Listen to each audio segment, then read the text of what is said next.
ውሳኔው ለአንዳንዶች እብደት ነበር። ጉዳዩን ወደ አደባባይ ማምጣት አደገኛ የፖለቲካ ካርድን እንደ መምዘዝ ተቆጥሯል። አንዳንዶች በሞተ ባከተመ ጉዳይ ሕይወትን ለመዝራት የሚደረግ ከንቱ ጥረት አድርገው ወስደውታል።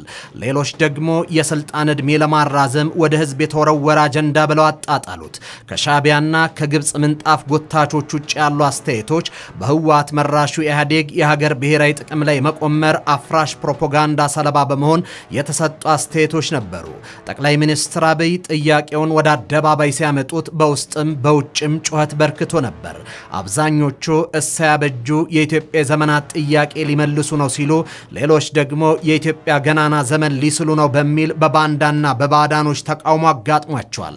አሁን ሀገር ወዳድ ኢትዮጵያውያን ባለፉት 2 ዓመታት የባህር በር የኢትዮጵያ ሀቅ መሆኑን በመረዳት ከሀገር ጋር ቆመዋል።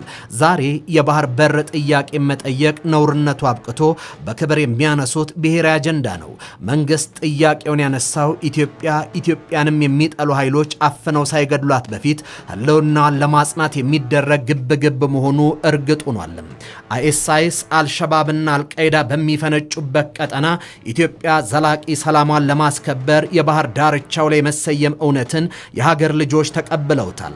ሀያላን ሀገራት የመካከለኛ ደረጃ የኃይል ተሰላፊዎች ብሔራዊ ጥቅማቸውን ለማስከበር ብሔራዊ ጦራቸውን ቀይ ባህር ላይ በሰየሙበት በዚህ ጊዜ ኢትዮጵያ ከባህር ዳርቻ የመሰየሙ አስፈላጊነትም ግልጽ ሆኗል። በዓመት 1 ትሪሊዮን ንግድ በሚንቀሳቀስበት ቀጠና ላይ የራስ የሆነን ሀብት ለባዕድ አሳልፎ ሰጥቶ እጅን አጣጥፎ መቀመጥ የአባቶች ወግ የአያት ውርስ አይደለም። በኢትዮጵያ ጥቅም መደራደር የኢትዮጵያን ስሪት አይደለም። የባህር በር ውሳኔውም ይህን ባሪ ማጽናት